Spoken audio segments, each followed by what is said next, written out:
Carol, how did your winter sowing experiment go? It turned out pretty decent. I managed to get some very nice seedlings of the Verbena Vanity sent to me by All America Selections. Got some planted out by the mailbox. They're blooming now. I had two varieties of violas that Nan Onder had sent, and I decided to put those seeds in there. And I got a couple plants of Viola Freckles, which is a spotted violet, and something that I think it's called European Field Pansy. And I got a decent seedling of that and planted it out. The other things, because my jugs were a little bit taller than like a regular milk jug, the couple of them tipped over and in the wind, and then that disturbed all the soil. And so I didn't really get too much out of them, but that's okay. I thought it went pretty well, and I'll probably try it again next winter. I think I will buy, we don't get milk in milk jugs much anymore because, it's not considered, recyclable. There is a company that makes a creamery that makes a really good milk. It's from Jersey cows. And I can get that for Bill at the co-op. And so I may buy him some of it so that I can do some winter sowing next year. What do you think? Sounds like a great idea. I'm using gallon water jugs that I get at Costco that I use to make iced tea. Well, that would work too. What a good idea. Yeah, because they still sell it that way. Well, I'm going to try it next year, and it looks like you're going to try it again too. Yes, indeed. So get this podcast started, Dee. Welcome to the Garden Angelist, where we talk about flowers, veggies, and all the best dirt. I'm Dee Nash from Guthrie, Oklahoma, where I garden on 7.5 acres out in the country. And I'm Carol Michael from Indianapolis, Indiana, where I have a suburban garden measured in square feet. It's about 1/3 of an acre. We call ourselves Garden Angelists because we are evangelists for gardening. We love gardening, and we would love for you to love it too. Yes, we do love gardening, and we aren't afraid to spill the beans and tell all of our gardening secrets, the good, the bad, and even the ugly. But that's enough of who, what, when, where. Let's move on to this week's episode. Hello, Dee. Hello, Carol. I had kind of a busy week last week. Did you? I had the craziest week ever last week. You did. You had a really nutty week. Let's do yours first. Okay. So Tuesday, I went out and I mowed and I trimmed and I pruned some shrubs. It was starting to get a little bit hazy. I did a reel on Instagram with like showing me picking up 2 leaves off the lawn after I mowed, which is going to be hilarious here in a minute. So Wednesday, we had an air quality alert because of those Canadian wildfires. Yeah. So everybody was supposed to stay indoors. And you know what? He didn't have to tell you. It was icky out there. I mean, the air was disgusting. And I think that the highest reading was 244 microns, they said, which is just horrible. And then Thursday was kind of the same, but I went out and I watered stuff and it was kind of icky. So I'm minding my own beeswax, as one does. And then Thursday afternoon, about 4:00, this big storm whoops up. Lights flickered. And Oklahoma likes storm. The lights flickered. The power went out.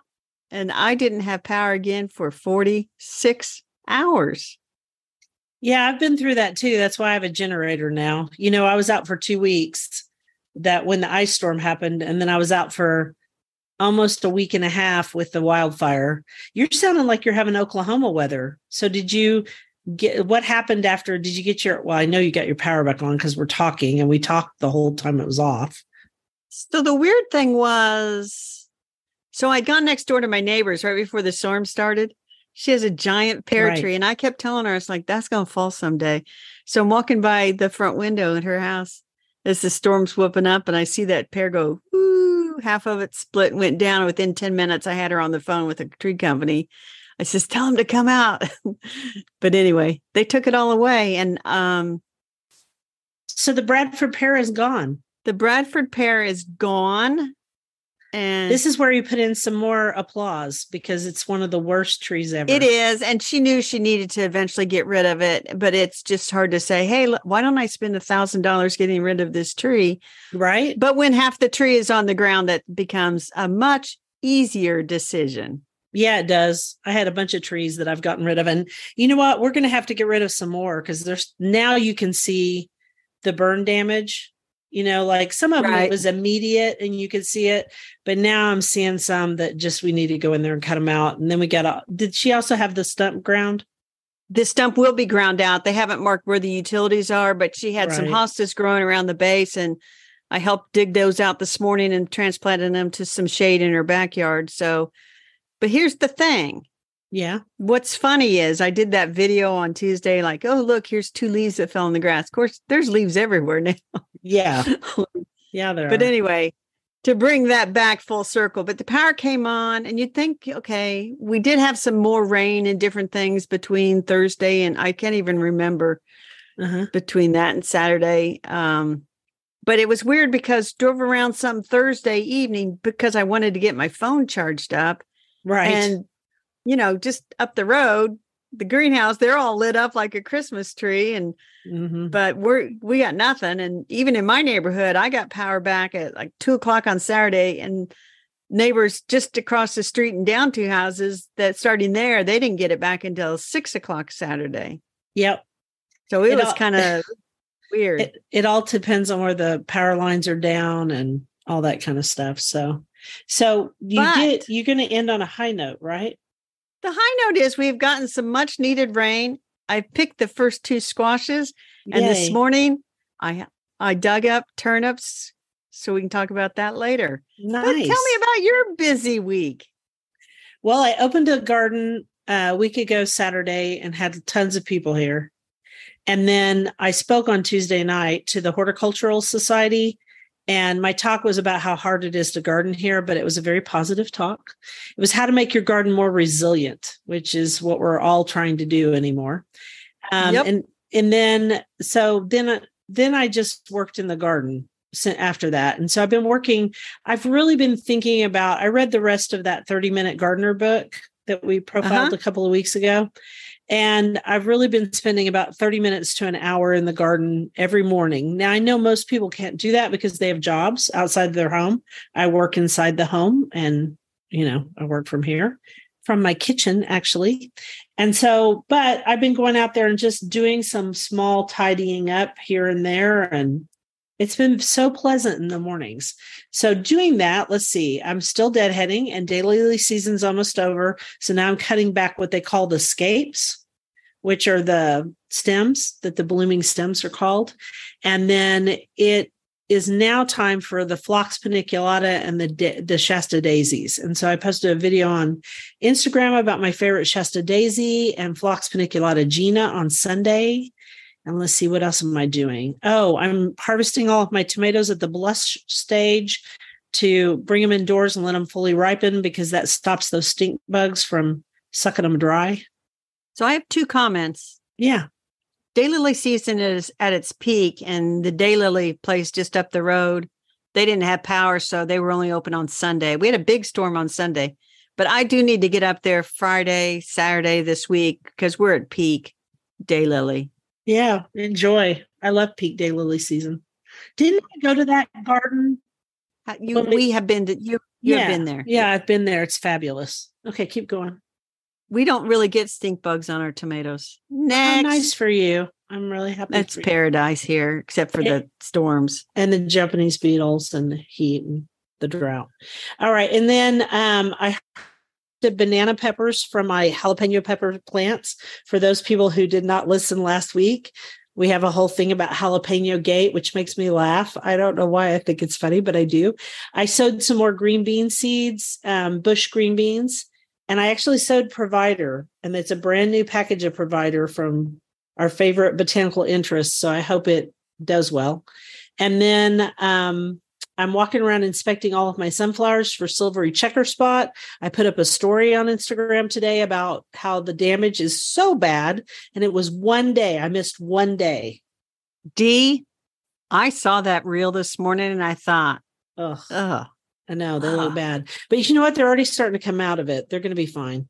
And then let's see what else. Oh, and let me just point out that there's like 1 billion sunflowers in the spot where the barn was. And do the silvery checker spot mothers lay their eggs on those that I don't care about, that are growing like small trees? No, they're on my precious ones from Sunflower Steve. But not as bad as that one. Anyway. Those are very discerning insects. They're not just going to, They're discerning. No, they're going for the really expensive seeds. All right. And I'm also moving some of the small seedlings of Verbena bonariensis around in the garden so I'm getting it where I want it because it self-sows now. And that's it. I've been a little busy. You have been a little busy. Mm-hmm. So now it's our new segment for Playing Favorites.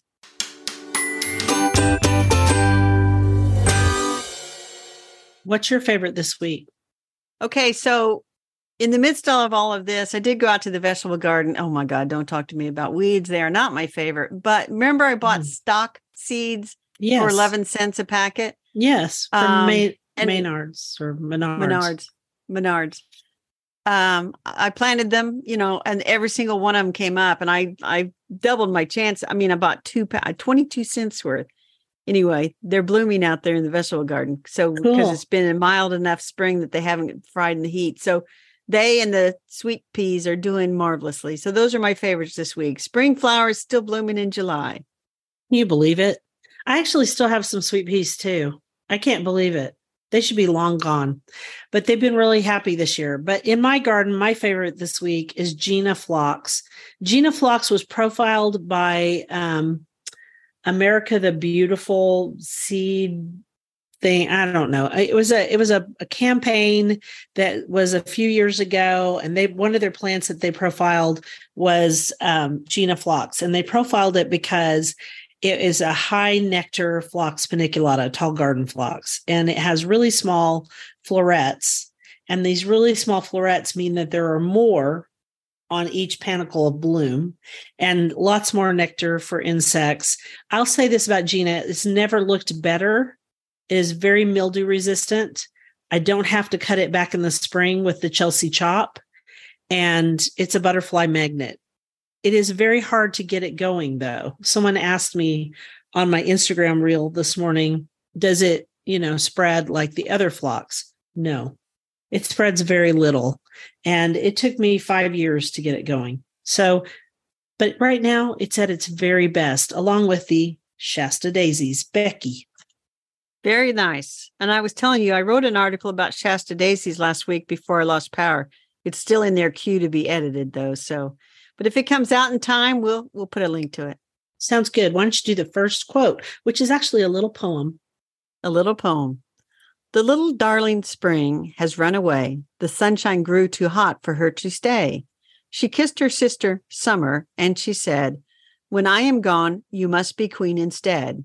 Now reigns the lady Summer, round whose feet 1,000 fairies flock with blossoms sweet. And that is Cicely Mary Barker, the famous illustrator of all the flower fairies and all those flower fairy books. Yep. We loved it. And there's a beautiful page in one of her books with that little poem. So our flowers this week are the wild petunias versus the cultivated petunias. And you wrote an article for Family Handyman called Are Petunias Perennials? And yes, they are. If you live in zones 10 and 11. Which we do not. So we grow them as annuals. We do. And they assign those articles based on, that's a search that a lot of people are doing right now. Right. Oddly enough. Well, I can see that, I guess. I mean, I think everybody wants a lot of perennial plants. I get that question a lot when I'm speaking. Is that perennial? Is that perennial? Is that perennial? If it survives in an Oklahoma summer and is really, really happy, often it is a tropical, which in its own climate is perennial, but not here. Exactly. So, but the thing is, now that we kind of hit July, people are going to be looking at their petunias, especially the ones in hanging baskets and containers, and saying, those are looking a little rough. Look a little rough, look a little leggy. Yeah. How's come they don't look like they were just purchased at the garden center? Right. And the reason is it's gotten hot. And so it's time to rehab them. And actually, I have a video that's coming out soon about rehabbing them, but it hasn't been approved yet by Wave Petunias, but I can tell you how to do it real quick. So you want to do this before they get dried out. There's a stage where they're trying to set seed is what they're doing. And so you want to catch them right before they get the dried out stage where they've already gone to seed, because when a plant goes to seed, it thinks its job is basically done. And I cut them back, and I cut them back at whatever leaf node I want them at. And first of all, in Oklahoma, I grow petunias that like to spread. I don't grow the tidy, sweet little petunias that just sit in their spot and don't do anything, because those don't like our heat. Now, spreading ones that like our heat are all of the wave petunias. And there's a whole, I didn't know until until I agreed to collaborate with wave petunias. I didn't know how many different types there are now. Tidal wave, easy wave, regular original wave. There's a lot of them.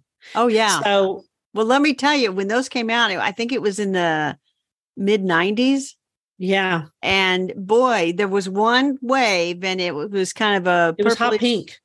Hot pink is that anyway. The problem that the garden centers had was if they let it flower, it was so tangled up on the flat that you couldn't pull out one plant. And so, you'd have to go and say, I want them even without the flower on them. I want them early. Yeah. It was kind of fun. It was fun.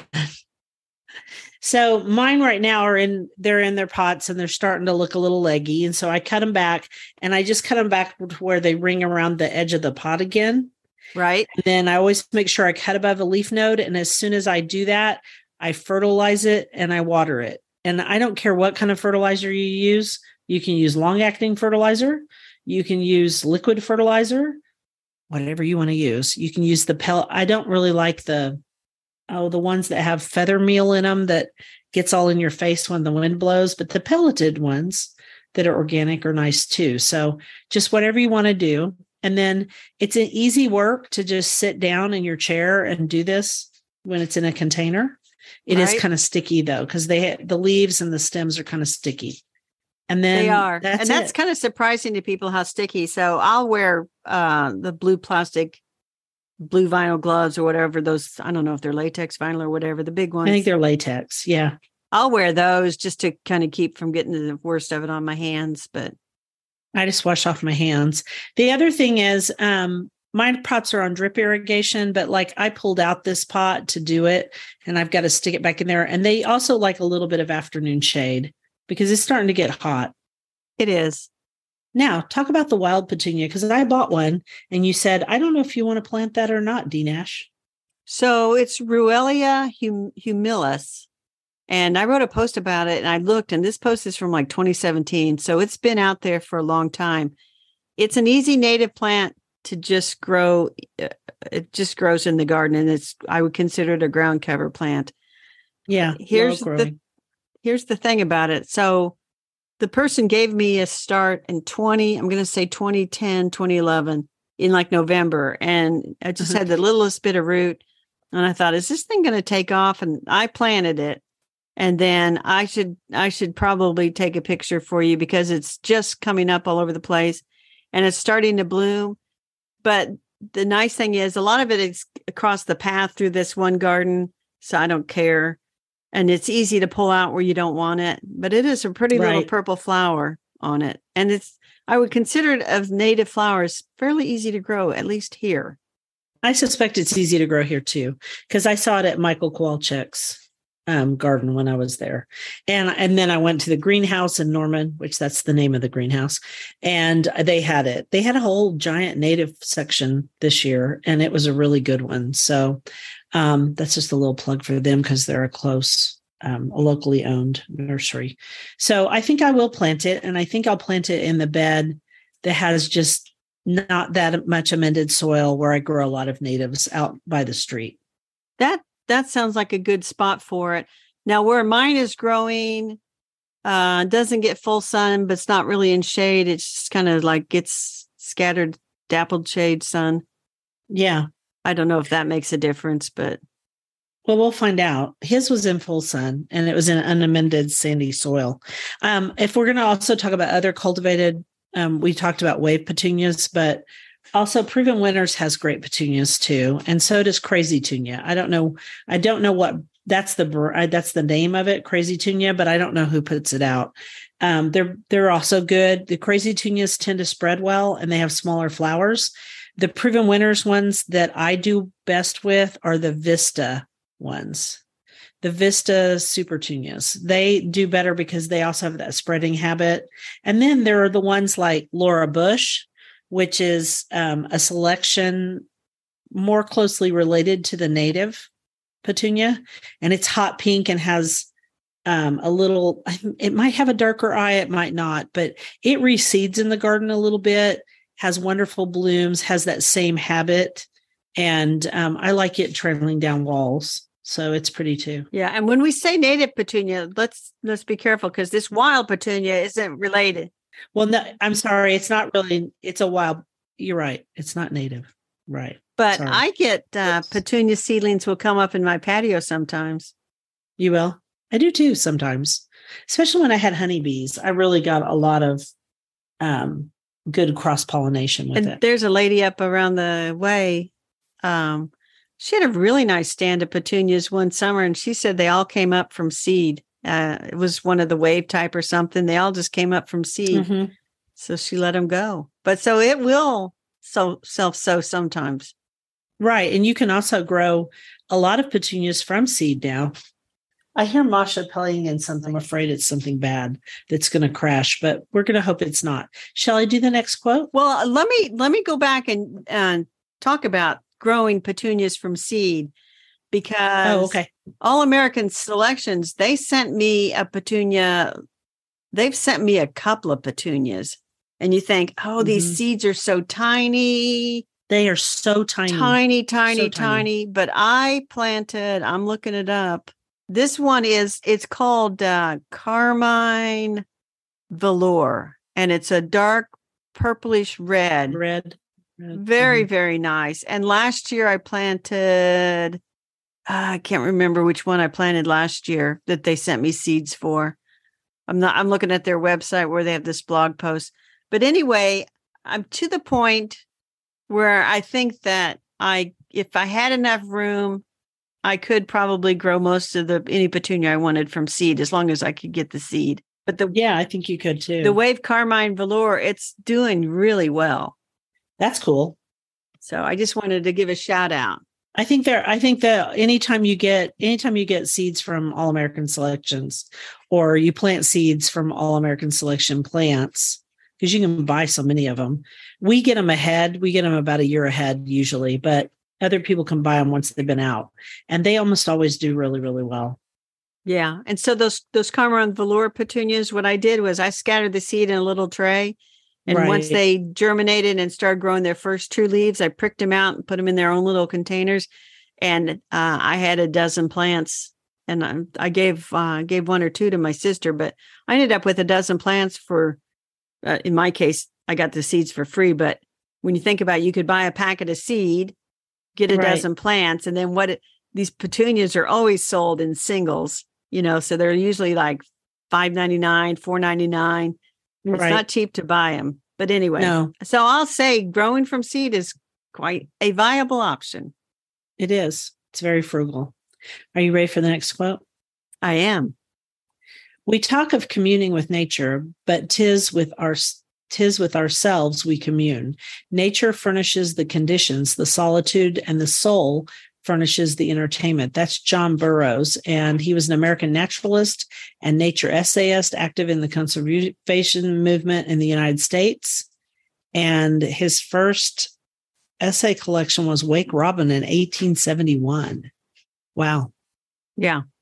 Cool. The funny thing that they said, and I take it all with a grain of salt, his special identity was less that of a scientific naturalist than that of a literary naturalist with a duty to record his own unique perceptions of the natural world.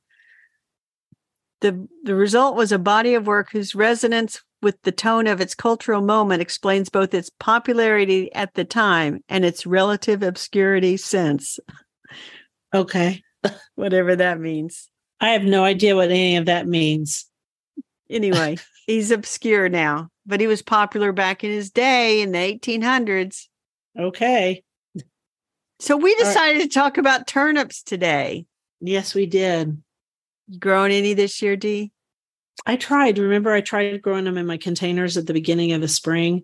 They just did not do well. I don't know if I didn't thin them enough or if it was too wet. I don't know what was wrong, but I also didn't have a lot of time to spend on them because I was recovering from the fire and putting in new containers and new potting soil and new beds. And so I might not have paid attention to them like I should. I've had tremendous luck growing them in my cold frames and in raised beds in the past.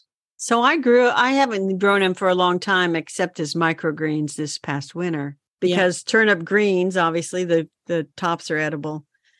So I got some seeds at the library because they have a free seed library and you can check out, quote unquote, but you never have to bring them back.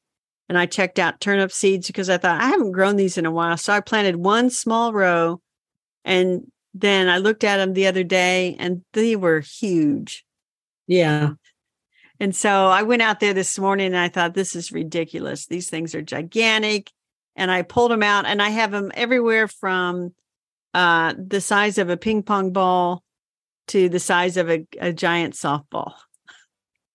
So the giant softball ones might be woody. They might not. I don't know. Well, the one is you can see where it was starting to split. So yes, that's a sign that I probably, I don't know how edible they'll be. I think I'm going to just roast them and see how they turn out. Yeah. But I looked at True Leaf Market for some information about growing turnips. And they said, like the ones I grew, which were the purple top whites. Yeah. The easiest ones to grow. They said to, when they show 3 to 4 inches diameter above the soil, which is 40 to 70 days after sowing, that's when you are ready to be harvested. Mm-hmm. I wasn't that far off on, there were 2 that were huge. I also didn't get them thin very well in the rows. So there were some smaller ones and then there were some bigger ones. I took some pictures. I'll probably end up writing a blog post and that disparaging comment about, did you just fall off a turnip truck? I might have just because I really had no idea. I mean, you've been gardening for 60 plus years and you can't grow a row of turnips, Carol?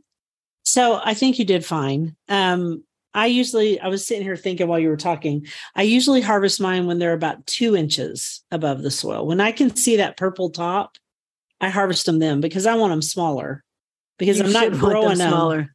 I'm not growing them for, to feed a world nation, right? I'm just growing them to eat. And I like turnips that are homegrown. I like them a lot.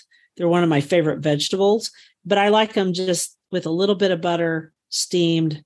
I also like them roasted too. And I've done them that way many times, but I really love them steamed with a little bit of butter and salt and pepper. That's the way I love to eat them. Well, the smaller ones, maybe I'll just steam those and do those that way. But the big ones, if they're edible at all, they're going to have to be roasted pretty good. And that'll be good too, because that'll concentrate the sugars. So I think that'll also be good. Yeah, because that's the other thing. Turnips is something that if you sow it in the fall and let it go through a frost or two, that does sweeten it up. And that's when I usually grow mine is in the fall. And then sometimes because of the timing, you don't end up harvesting them until late. You can hold them over a long time in the garden. So that's probably what I'll do again this year is just put them out there in the fall. So now I will tell you that when I pulled out, especially the bigger ones, I did see evidence of like a root maggot or something trying to eat the edge of that'll just cut that off. Just cut it off. The other thing they said they're bothered by is aphids and flea beetles. Yeah, that's probably true. I know the eggplant has a hard time with flea beetles too. Aphids haven't seen as much evidence of that here. But again, if you grow them in the fall, you don't get as much bug pressure. Everything in spring, everything's really hungry in the spring. And there are also more bugs. By the time we end up in fall, the bugs are slowing down. And that's nice. I like fall gardening. I like it a lot.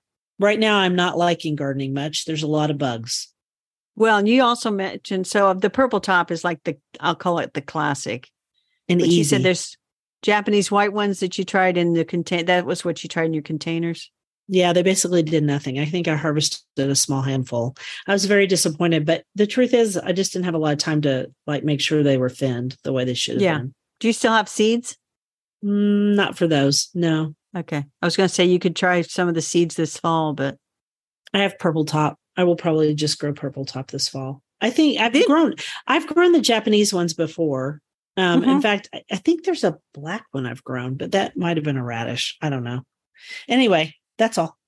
Well, I was going to say two more things about turnips is there are some people that grow turnips commercially around here. And I've seen people out harvesting turnips in the field.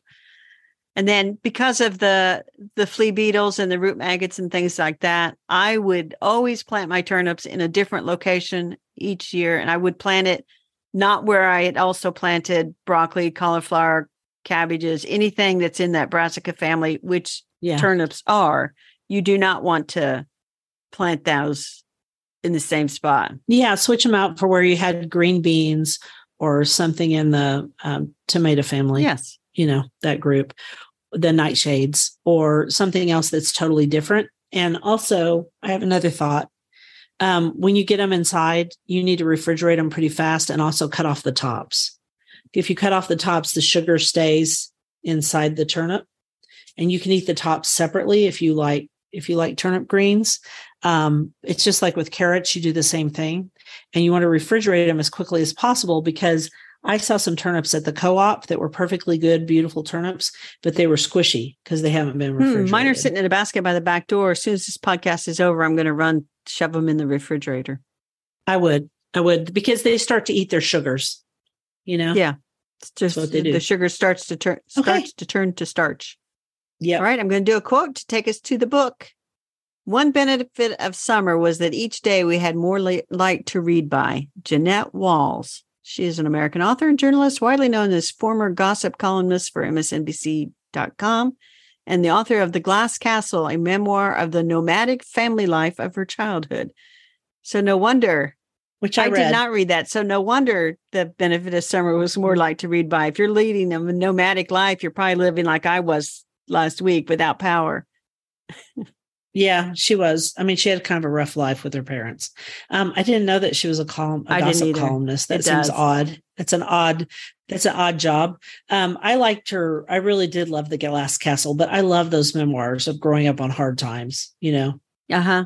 All right. On the bookshelf, we have another memoir, but it's not about hard times. No, it's called The Ivington Diaries by Monty Don. It was published in 2009.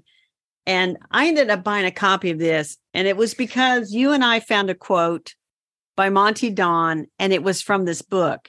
And I thought the quote was so lovely that I thought, oh, you know what? I'm going to buy the book. And I'm glad I did, because reading this book, so he took diaries from 1995 to 2005, so 10 years worth of diaries. And then he sat down before 2009 when the book came out in the UK and put together like a year at Ivington, which is where his Long Meadow Garden is. That's the nearest town, I guess. Yeah.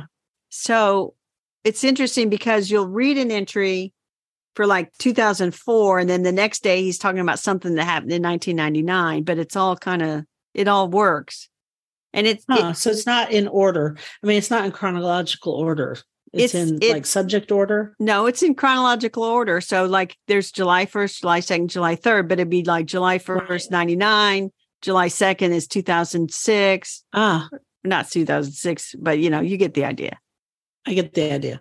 So it's kind of like if you went to Monty Don's house and the cameras are turned off and there's no crews there for Gardener's World or whatever, and he and his wife, Sarah, are there with their kids, just enjoying life and gardening. And she's gardening too and stuff. That's kind of what this book is like. It's sort of like, hey, just come spend a few weeks at Monty's place. That's kind of pleasant, isn't it? It is pleasant. And I was reading like July the 3rd, he talks about drought, and and I thought it was interesting because he talks about how things can be so dry, but there's such a big foliage canopy that when the rain falls, it doesn't get down to the ground. And so you end up with the leaves get sodden and weigh the plant down, but it all evaporates, and the combination of dry roots and wet leaves sets up ideal conditions for fungi. Yep. And he talks Which about, is what I've been having trouble with on my tomato plants. So I like that he's also giving you gardening advice. yeah, he's growing figs. And he talks about, he actually was growing brown turkey, which I grow. Yep. And he talks about how he had a fig that, and I forget how many figs he grew, but this one just never produced, and just grew lush and lush. And he figured out that was where they had once been an earth closet, which is an outhouse. And so that was very fine soil. And then he figured that fig wasn't going to produce because the soil was rich and delicious. But as soon as the roots grew beyond that, then it started to suddenly have figs. That's funny. So I do know now that his birthday is July the 8th, because he says on July 8th, 2000, that he was 45 that day. So when this podcast comes out on the weekend on Saturday will be Monty's birthday, and he'll be 68. So yeah, he's 1 year younger than Bill. So here's the thing is I was thinking about how, he's still gardening in that space, and he's changed up things just like we are changing them up through our lives. Right. And I felt like last year he looked really tired. And I felt like at the beginning of this year, he looked really tired on Gardener's World. Right. But then I watched last Saturday, which it comes out in the UK on Friday. I watched it on BritBox. He looked perky as a new lamb. And I just wonder if it was because he's in that part of gardening season where you're not working just so hard. You know what I mean? Yeah. And he talks about that. He talks about he reminisces that as a schoolboy, he would be shipped off to boarding school at the beginning of spring and into midsummer. And he felt like he missed the best part of spring because he was at boarding school. But when he wrote this book, so he kept the journal from 95 to 2000. And then in 2006, he began a series of journeys that took him away from home for a great deal of time for the following 2 years. And he was overwhelmed with work, no time in the garden, very little time to record. And then he said, that's when the journal stopped. And then in 2008, he says, I collapsed. In the months of recovery, I did very little actual gardening, but I spent a great deal of time looking at my garden, and a good number of the pictures in this book were taken in this period. So that's interesting too. I know enough about his history and you do too, that he fights depression, right? Yep. And if you get overworked, it can be too much, and that would be hard. We also know that he made a condition to continue being on Gardener's World, that all of his work would be filmed from his garden. And in fact, he doesn't go anywhere except for he goes to Chelsea, and he goes to, I think he went to, he did the Gardener's World Live, which is their big festival. And I don't know if he's doing the other festivals or not. He may just do those two. Yeah. And then just Hampton Court, maybe. They brought on a ton of other people to Gardener's World that just kind of mix it up. And so, going to Adam's garden. Don't you think that's smart? Because it is. Everybody has a little different perspective on gardening. Like Carol's been working on something at Hampton Court. She's doing this and I think Hampton Court is this weekend. She's doing this very extensive, beautiful garden for Hampton Court. And she's getting older too. And she has lots of help with it, including, she talked about on last week's episode, Beth Chatto, Emily from Beth Chatto's garden is coming to help her with the dry garden. So there's a lot of, no one gardens in a vacuum. And as you age, you need a little more help, and you might want to decide to stay home more. I know I do. Yeah. So this book fits in nicely with my month-to-month books that I was talking about way back in January. Yeah, it does. Yeah. And I wrote a blog post about this book, but it's also about clary sage, because, and this is where you come in, Dee. So on one of your Instagram reels, you said you were Sweaty Betty. And I said, aren't I a Sweaty Betty today? Because it was hot outside. So I opened up to July 13th, 1998, and the title of this entry is Sweaty Betty. And I thought, figure. who was Sweaty Betty? Well, Sweaty Betty was the common name for clary sage. That's funny. I've never heard that before. So I went looking to figure out, why would clary sage be called Sweaty Betty? And I wrote a blog post about it. And I'll just leave it at that, so people can go look at that blog post to figure out why is Why is clary sage called Sweaty Betty? And we'll link to your Instagram reel where you use that term. But anyway, that is the Ivington Diaries by Monty Don, sadly out of print. As you and I discovered, Amazon is not the place to buy it, but oh my gosh, so expensive. In my blog post, I linked to bookfinder.com to the entries where you can get it for, I think, like $17, $18, and that includes shipping. Well, that's not bad. $17 to $18 is not bad. No, and it's a nice book. He's got pictures in here. There's color pictures in here. It's really a nice book. I'm glad I have it. Your copy is really nice. Yeah, I got it. It's used, but it's not grungy used. I like it. Right. I don't mind a good used book. No, I don't either. But anyway, that is our book this week, The Ivington Diaries by Monty Don. Okay. So my thing got moved. So I think I'm doing the next quote, aren't I? That you are. Okay, here I go. Summer is the annual permission slip to be lazy, to do nothing and have it count for something, to lie in the grass and count the stars, to sit on a branch and study the clouds. That's by Regina Brett, and she has a website, and she's an author, podcaster, journalist, cancer survivor, and much more. So this is our permission slip that you can sit and read a book all afternoon if you want, or work a puzzle.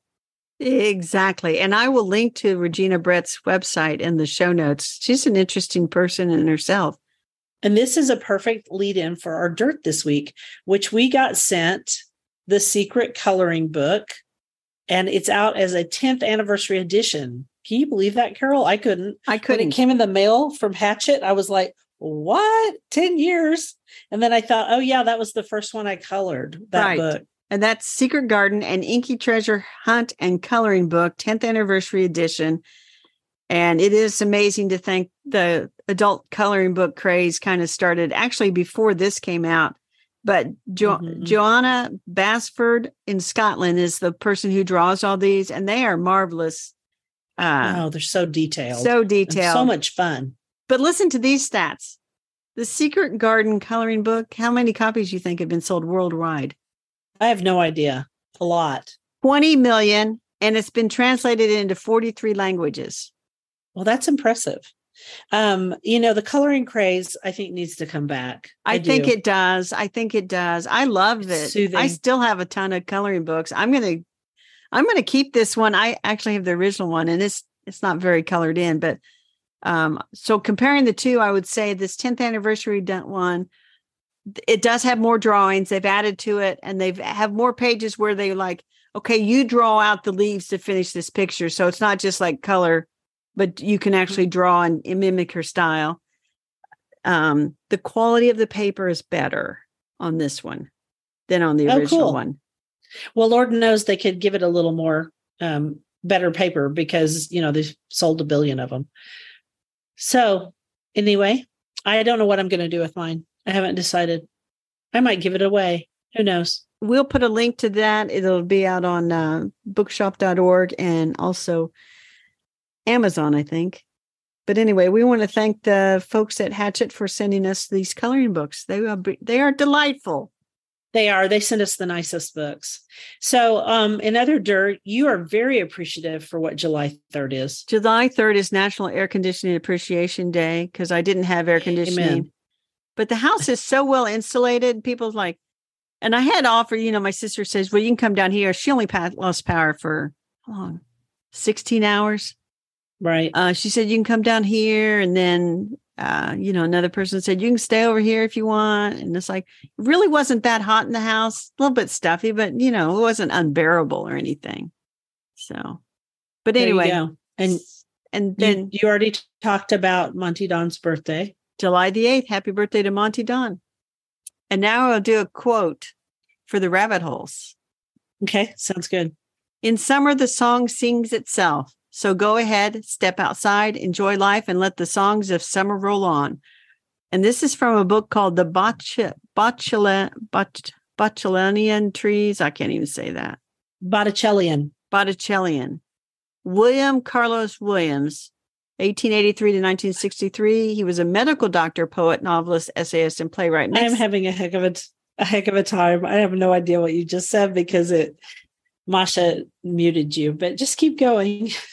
Well, and I'm going to leave that in, by the way. I was just telling you who William Carlos Williams was. Oh, I can see it on our notes. Okay. So that's pretty anyway, though his career was initially overshadowed by other poets, he became an inspiration to the Beat generation of the 50s and 60s. There you go. Who knew? Who knew? Go ahead. So, rabbit hole time. With my rabbit hole, oh my gosh, I'm researching grasshoppers because our cold, wet spring has produced a bumper crop of every insect that eats your garden. And in my garden, grasshoppers can be a huge problem. And in the past, I've used Nola bait, but Nola bait, the factory burned down and they keep saying they're rebuilding it and they didn't rebuild it. And let me just say before people get all upset, Nola bait is just a grasshopper disease. And so it kills them naturally without hurting anything else except the occasional cricket, which I don't have very many crickets. Crickets aren't an issue here. I think crickets are more like in town.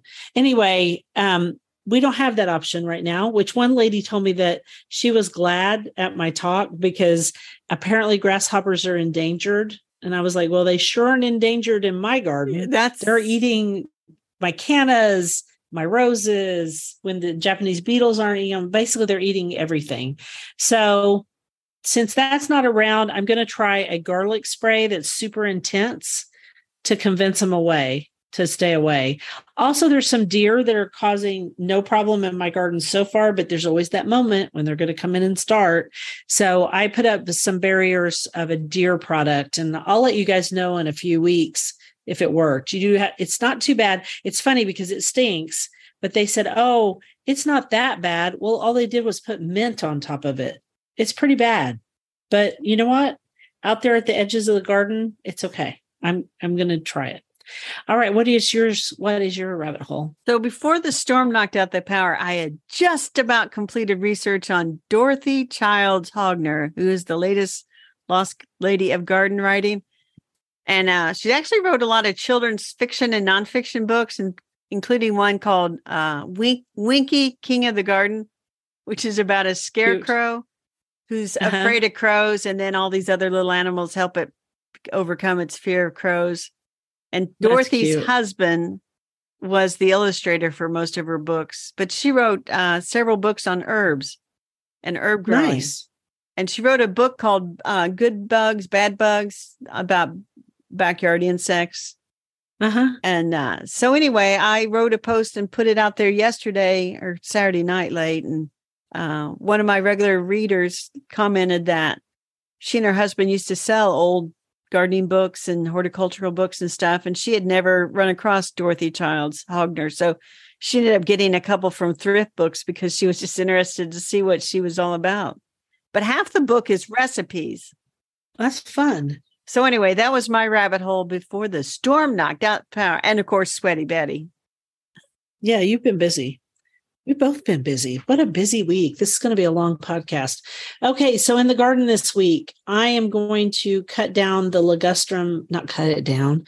I'm going to limb up the ligustrum sunshine and cut them back a little bit because they get a little too much, you know? Right. And I'm going to pull out Rebecca Goldsturm where I don't want it because right now it's sending up those bloom stalks and it makes it much easier to pull out. You still have to get way down low and it's still pretty stubborn, but it's not as hard to pull out as it is in the wintertime. And someone wrote me and said, my gosh, I love Rebecca Goldsturm. And I said, me too, in a dry spot. In a wet spot, she's a nightmare. So trying to get rid of that. And then I'm going to weed the middle diamond of the back garden that is on the south side. And I'm going to mulch it because Peggy Martin got seriously hurt in the winter of 2021. And I've been trying to nurse her back to health. So I'm going to feed her. And I bought some Mills Rose Magic to fertilize her and the other roses. I'm going to check for Japanese beetles. I'm going to spray that garlic spray on those stupid grasshoppers to keep them away from my cannas. And then on the Japanese beetles, I shared on my story a really cool video of a woman vacuuming them up with a small handheld vacuum. And then it's one of those, I've got that vacuum. You just push a button and the canister empties, and she emptied it right into a bucket of soapy water. it actually worked because it's not a super strong vacuum. It's just right. And it just vacuums those little. Is it an outdoor vacuum or an indoor vacuum? It's an indoor, but it's battery operated. And it comes apart. It's a big, it actually is a floor vacuum, and a canister comes apart. You know what? We'll link to it in our newsletter, because I use it in my house when I have a small spill, of something like the peppercorns that I spilled all over my floor the other day. It is just the right size for Japanese beetles. And then she drowned them. Interesting. I'm going to knock on wood. It's the time for them to show up. I haven't seen them yet, but I know they're out there. Oh, I also did a collaborative Instagram video with Emily from 11 Gables, who lives in Edmond, Oklahoma. And she's having trouble with Japanese beetles. And so we did a little live video together. And then I saw that she was having trouble. And so I sent her that lady's videos, and Emily tried it and it worked. Cool. Yeah. So this week, as long as we don't get more storms, and we have storms off and on through the forecasts, I'm going to weed. I need to tie up tomatoes again. They're starting to flop really bad. I got to weed, mow the lawn, weed, finish pruning shrubs, weed.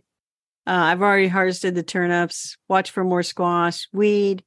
I have a weed problem. I mean, it's just like. Is the crabgrass just driving you crazy? Not yet, but it will be. Right now, my gosh, the crabgrass. Purslane is bad. And I'm starting to see the summer weeds coming up. And, so, that's not a high note. We want to end on a high note. My first zinnia came into bloom today. There you go. My zinnias are blooming abundantly now, and they're really, really happy. All right. That's the high note. Thank you for listening to The Garden Angelist. I hope you've hit that subscribe button so you don't miss a single episode. We publish every week on Wednesdays at 12 a.m. Eastern Time. If you listen to Apple Podcasts, we'd love a 5-star review that helps us get noticed by others. Could you also share our podcast with your friends? Word of mouth is still the best way to get the word out there. And be sure and check out our show notes for links for more information about today's topics, plus links to our own websites.